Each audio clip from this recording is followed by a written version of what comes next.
when we talk about this public health perspective, madam, we are having that strategies early case detection, including active case finding and passive case finding. Public health inspectors has a major role, but still we are lacking in that contact tracing of that leprosy. Maybe that leads to the burden of disability and late detection, madam. So, what does the presence of disability among new cases that leads to gaps in our surveillance? Yes, now if we talk about the grade, now we have two grades of disability, grade 1 and grade 2. Grade 2 is where you have visible disability like claw hands or ulcers, or grade 1 disability is numbness of the hands or feet. So if we go into the national figures, our grade 2 disability rate at diagnosis is around 7%, which is higher than the global figure.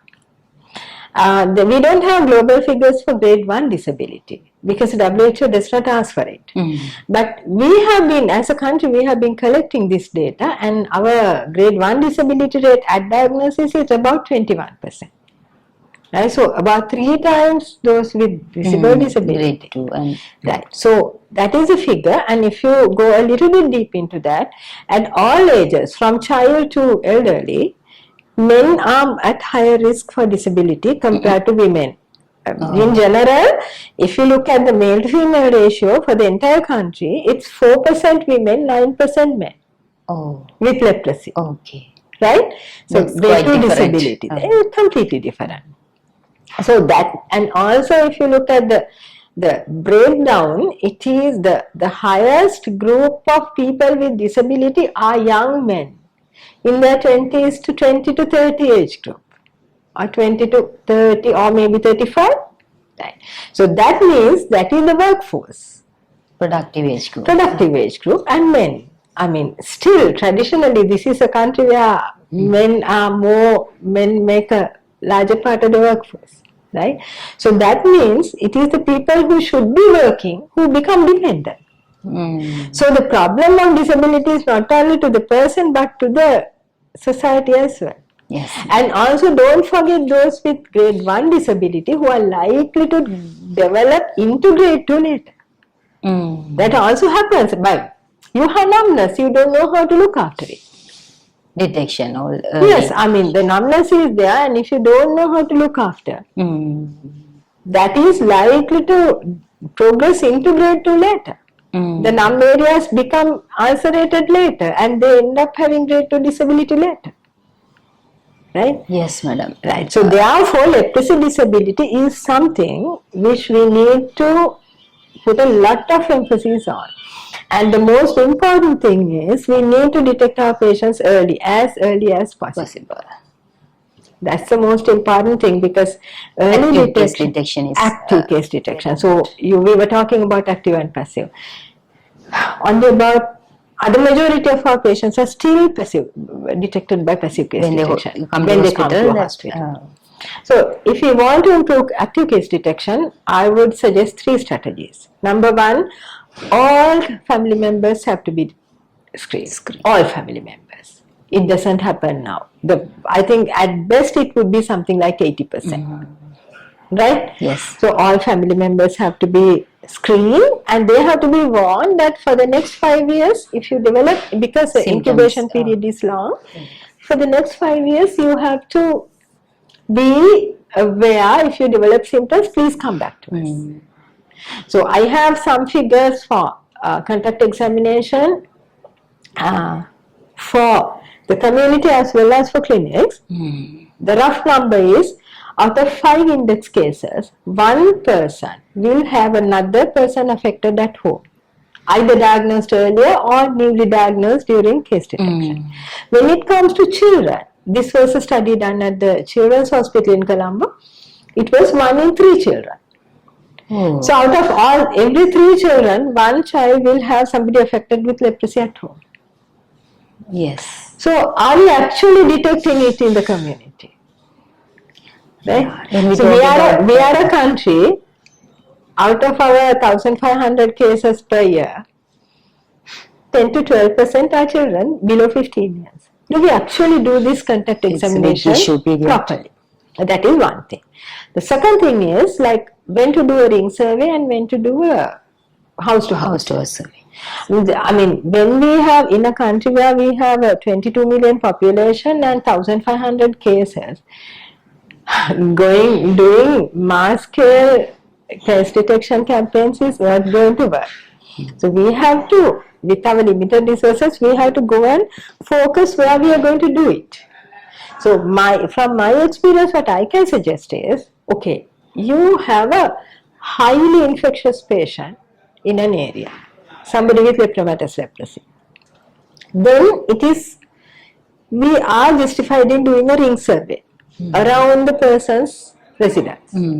But supposing we have a public health inspector area, PHI area, where there are cases are scattered, but they are not the highly infectious variety, they are the paucibacillary cases. Then there should be somebody who has infected all these people. Then it's okay to do a house-to-house. I have done both these things, ring surveys as well as house-to-house surveys in places where we had scattered cases, and we have been able to find out the source. Oh, really? Right? That's so great. I'm telling this from experience. This is how we should go for active case detection. Right? That is very important. Madam, moreover, when we talk about the stigma, one of the main strategies of our anti-leprosy campaign is stop discrimination and promote inclusion. Do we have any research evidence or your experience about this stigma? Talk about some strategies like the package of treatment involving patient. In addition to that, what is your advice to the young professionals in future? Yeah, at the moment, I haven't been part of any streamlined stigma control or stigma reduction program, but I would like, at least if you think about the healthcare workers, I mean, they should be aware of leprosy, and they should be aware about very low infectivity. Right? I mean, this is not a disease that should be stigmatized. The stigma was there because during the time that we did not have any treatment, and patients would ultimately end up with disability or deformity. But now, if we detect them early and treat them, it is like any other disease. So, I think awareness is the most important thing. Yes, actually, at the moment, what is happening is everybody wants to keep it hush hush, right?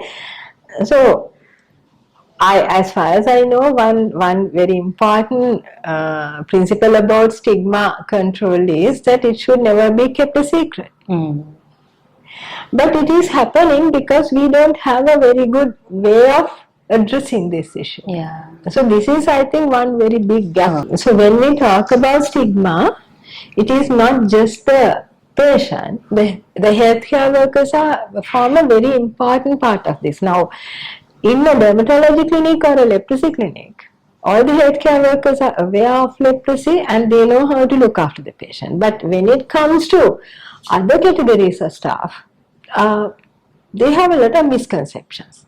So, if we are to combat stigma, one very important part is that all healthcare workers are aware of leprosy and they know how to, handle a person if they are diagnosed. The second thing is the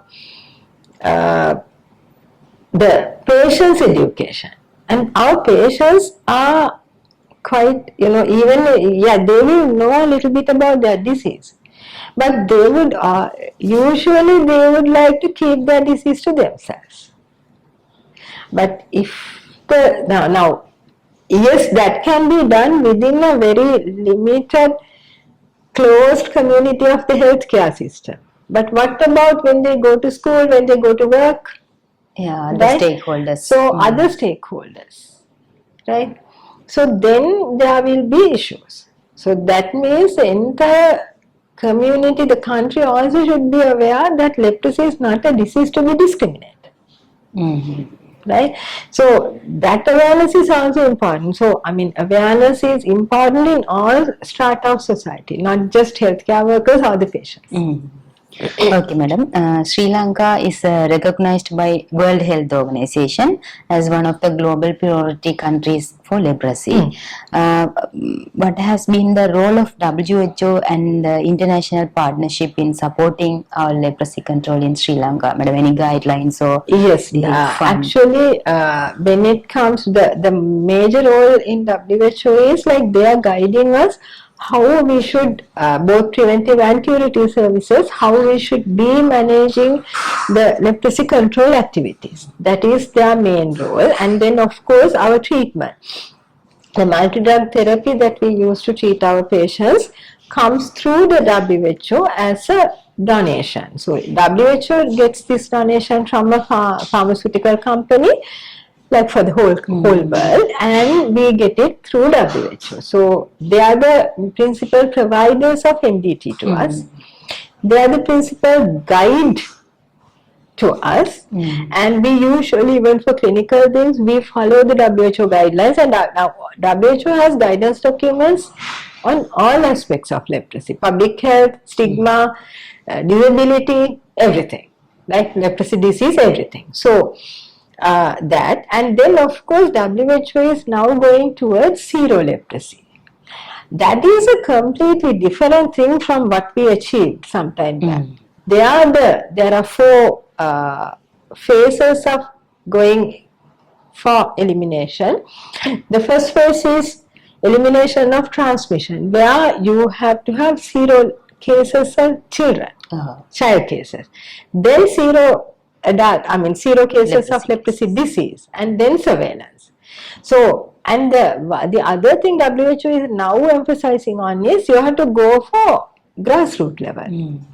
Now, when we achieved elimination as a public health problem, that was at national level. So it was at national level, but if you think about Colombo, Gampaha, Kalutara, Batikalo, we are still beyond that level, above that level, right? So they are now at the moment what WHO is telling is, now if you take Jaffna was always elimination level, right? So now what WHO is asking is, so you go to those small areas and bottom-up approach, not the top-down approach, right? So that guidance is there from the WHO, and also WHO will periodically send experts to Sri Lanka either to guide us or to look at the successes and the SWOT analysis of our program. So all those things are happening, and the WHO guidance documents are being updated at least every 10 years, 5 or 10 years, and they have their every 5-year or 10-year strategies. So those are the things we use as a guide to formulate our control strategies. Thank you, madam, for sharing your valuable experiences and insights. Your contributions are truly inspiring, especially as we celebrate 100 years of public health in Sri Lanka. We hope these lessons will guide and motivate current and future public health professionals. Thank you very much. Thank you.